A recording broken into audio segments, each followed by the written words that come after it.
Student, তোমরা যারা ক্যালকাটা ইউনিভার্সিটির আন্ডারে 4th সেমিস্টারের ছাত্রছাত্রী আছো এবং তোমাদের রাষ্ট্রবিজ্ঞান সাবজেক্টে অনার্স আছে, তোমাদের জন্য আজকে ক্লাস খুবই গুরুত্বপূর্ণ।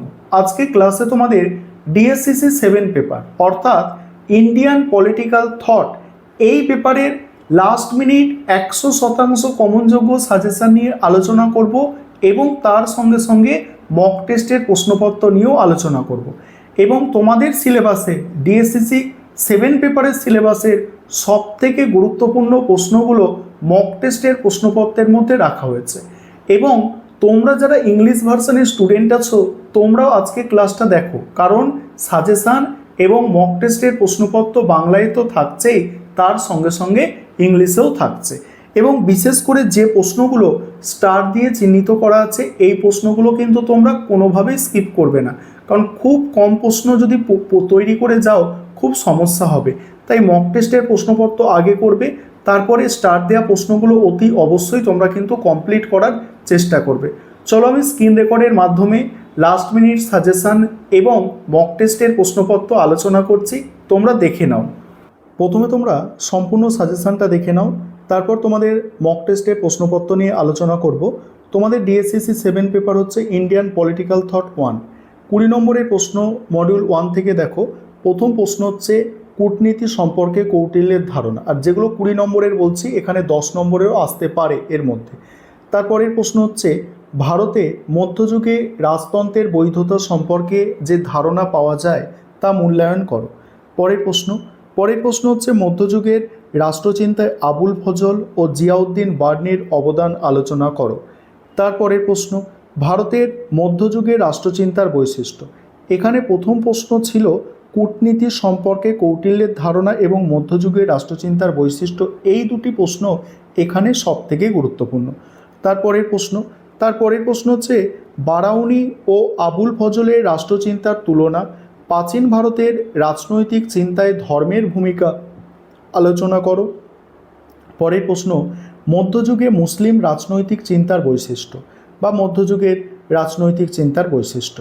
এবার মডিউল 2 থেকে দেখো। মডিউল 2 থেকে আছে জাতীয়তাবাদ সম্পর্কে স্বামী বিবেকানন্দের ধারণা, রাষ্ট্র সম্পর্কে মহাত্মা গান্ধীর ধারণা, তারপরে সামাজিক ন্যায় এবং আইনের অনুশাসন প্রসঙ্গে রামমোহন রায়ের ধারণা আলোচনা করো।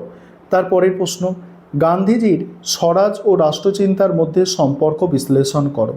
পরের প্রশ্ন আছে সমাজ সংস্কারক হিসাবে রাজা রামমোহন রায়ের অবদান আলোচনা করো। নেক্সট ভারতের রাজনৈতিক চিন্তায় বঙ্কিমচন্দ্রের জাতীয়তাবাদের গুরুত্ব মূল্যায়ন করো। নেক্সট স্বামী বিবেকানন্দের সাংস্কৃতিক জাতীয়তাবাদের ধারণা বিশ্লেষণ করো। এবার 5 এবং 10 নম্বরের জন্য মডিউল 1 থেকে যেগুলো তৈরি করতে হবে দেখো। প্রথম প্রশ্ন আছে কি প্রাচীন ভারতের রাষ্ট্রচিন্তার বৈশিষ্ট্য। পরের প্রশ্ন আছে কৌটিল্যের সপ্তাঙ্গ তত্ত্ব। তারপরে আছে মধ্যযুগের রাষ্ট্রচিন্তায় আবুল ফজলের অবদান, মধ্যযুগের রাষ্ট্রচিন্তায় জিয়াউদ্দিন বার্নির অবদান।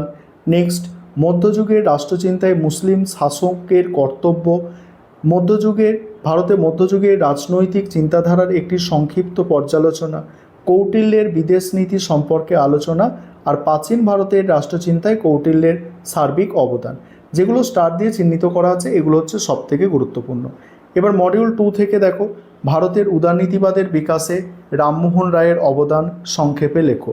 পরের প্রশ্ন আছে বঙ্কিমচন্দ্র চট্টোপাধ্যায়ের জাতীয়তাবাদের ওপরে টিকা লেখো। স্বরাজ সম্পর্কে গান্ধীজির ধারণা সংক্ষেপে আলোচনা করো। সামাজিক ন্যায় প্রসঙ্গে রামমোহন রায়ের ধারণা সংক্ষেপে লেখো। আইনের অনুশাসন প্রসঙ্গে রামমোহন রায়ের ধারণা সংক্ষেপে লেখো। জাতীয়তাবাদের বিকাশে স্বামী বিবেকানন্দের ভূমিকা সংক্ষেপে লেখো। মহাত্মা গান্ধীর আদর্শ রাষ্ট্রের ধারণাটি সংক্ষেপে লেখো। ধর্ম সংস্কার ও ধর্মীয় সহনশীলতা রামমোহন রায়ের দৃষ্টিভঙ্গির সংক্ষেপে আলোচনা করো। এবারে মক টেস্টের প্রশ্নপত্র। প্রথমে 5 নম্বরের প্রশ্ন যেগুলো রেখেছি দেখো। প্রাচীন ভারতের রাষ্ট্রচিন্তার বৈশিষ্ট্য, কৌটিল্যের সপ্তাঙ্গ তত্ত্ব, ভারতে উদারনীতিবাদের বিকাশে রামমোহনের অবদান, বঙ্কিমচন্দ্র চট্টোপাধ্যায়ের জাতীয়তাবাদ, আর স্বরাজ সম্পর্কে গান্ধীজির ধারণা। এগুলো 5 নম্বরে তোমাদের আমি মক টেস্টের প্রশ্নপত্রে রেখেছি। তারপরে দেখো 20 নম্বরের প্রশ্ন এখানে মডিউল 1 থেকে আছে, কূটনীতি সম্পর্কে কৌটিল্যের ধারণা, ভারতের মধ্যযুগের রাজতন্ত্রের বৈধতা সম্পর্কে যে ধারণা পাওয়া যায় তা মূল্যায়ন করো।